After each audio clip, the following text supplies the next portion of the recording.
Quando eu comecei a ler esse livro, eu sinceramente não estava esperando muita coisa. Afinal, distopia é algo que a gente está muito bem acostumado a ver no nosso cotidiano, em livros, filmes, jogos, músicas e além. Porém, se esse livro fosse normal, eu não estaria aqui citando isso. Afinal, esse livro trata a evolução da humanidade de uma forma bem diferente.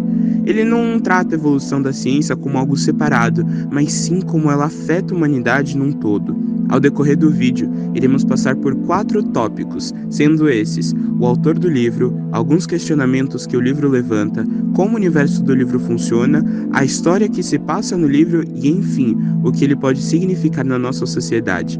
Afinal, ninguém ia comentar sobre uma distopia se ela não tivesse alguma profecia cumprida. Nascido no finalzinho do século XVII na Inglaterra, Huxley era um cara estranho para dizer o mínimo, mas vamos com calma.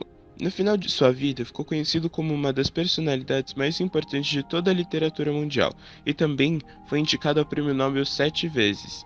Com certeza ele não era pouca coisa, porém, como todo bom artista, ele tinha um grande problema com drogas. Justamente por sua experiência com drogas psicodélicas, ele acabou escrevendo umas coisas bem questionáveis, mas também há boatos de que sua experiência com psicodélicos foram a principal inspiração para o tema central do livro que a gente vai falar hoje. Já sua morte ocorreu devido a um câncer de laringe e enquanto ele estava com câncer, escreveu um livro chamado A Ilha. Nos últimos dias de sua vida, Huxley, nem ao menos conseguindo falar, escreveu um bilhete para sua esposa pedindo 100 gramas de LSD. Se ela trouxe ou não, jamais poderemos saber. Ele faleceu com 69 anos, às 17h21 do dia 22 de novembro de 1963, no mesmo dia em que o presidente Kennedy foi assassinado. Quando se fala em distopia, o cenário que provavelmente vem na sua cabeça é esse.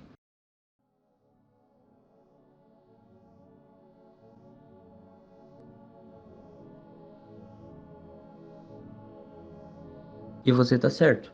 A definição de distopia no primeiro resultado do Google é lugar ou história imaginária em que se vive em condições de extrema pressão, desespero ou privação. E sim, tá certo. Porém o que acontece nesse livro é bem diferente. A gente pode pegar o que acontece no livro 1984, de exemplo. Nesse mundo, a sociedade é monitorada em 24 horas por dia, e até mesmo dentro de suas próprias casas. Já em Admirável Mundo Novo, ninguém é monitorado, apesar da tecnologia estar muito bem evoluída. Ninguém precisa ser monitorado, todo mundo está satisfeito. O que você se pergunta? O Estado é autoritário, porém de uma forma pacífica. Ninguém sofre por nada, todo mundo vive em êxtase o dia todo. Ainda não entendeu? Desde crianças as pessoas são estimuladas a fazer sexo, com o que o governo chama de brinquedos eróticos. E também desde criança lembra repetir: todos são de todos. Ficar sozinho é quase que proibido. E ter vários parceiros é o equivalente a status. Mesmo com todo o prazer que eles sentiam o dia todo, ainda era possível ficar triste. O governo fornecia uma droga chamada soma, que deixava as pessoas totalmente fora da realidade. Não existe doença, não existe velhice, tá tudo ótimo. A sociedade foi dividida em antes e depois de Ford. Ford é como se fosse Jesus. Diversas vezes no livro é citada a frase Deus no cofre e Ford nas estantes. Toda a arte foi esquecida, toda expressão foi deixada de lado. Segundo Neil Postman, o que Orwell temia era aqueles que baniriam os livros. O Huxley temia que ninguém mais quisesse ler. Orwell temia que nos privassem de informação. Huxley temia que nos dessem tanta informação que elas seriam irrelevantes. Orwell temia que a verdade fosse escondida de nós. Huxley temia que ninguém ligasse para a verdade. Em 1984, as pessoas são controladas pela dor. Em Admirável Mundo Novo, elas são controladas pelo prazer. Sem nenhum sentido de vida além do prazer contínuo, a sociedade do livro é hedonista, que é uma doutrina filosófica que prega a ideia de prazer extremo. E isso que a sociedade de Admirável Mundo Novo vive. Esse é o sentido da vida para eles. Agora você entende o porquê, mesmo que não mantenha nenhuma pressão, ainda é uma distopia? A história se passa em Londres no ano de 2540. A sociedade foi condicionada a ser perfeita, devido ao fim da liberdade de escolha do indivíduo, que passou a ser controlado por uma predisposição biológica, como citado anteriormente.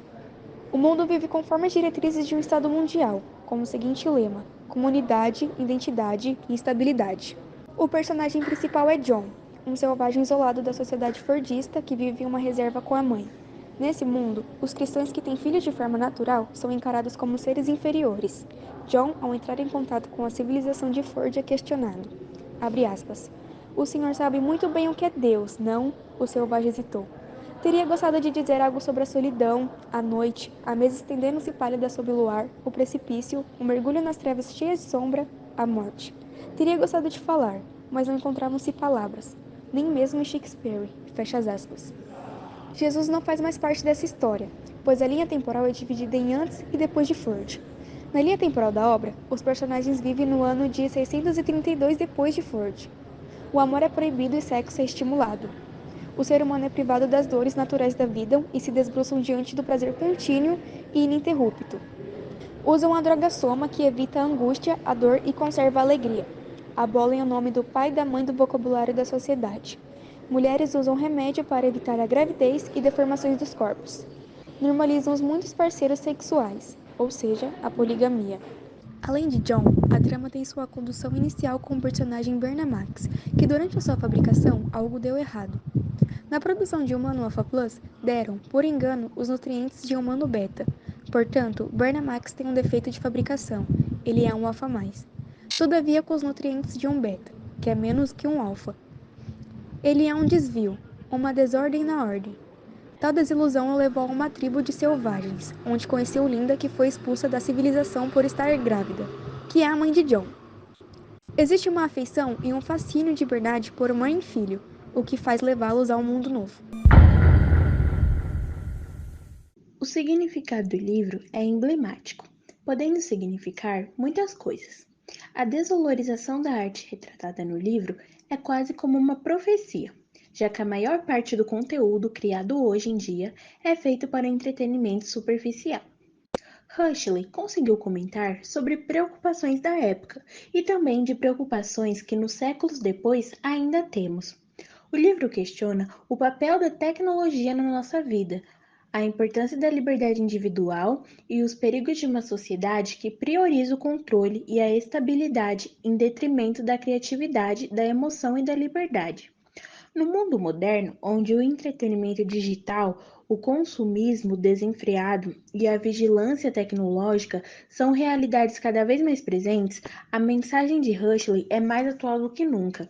Precisamos estar atentos para não nos tornarmos passivos em um sistema que nos oferece conforto em troca de nossa liberdade, criatividade e senso crítico.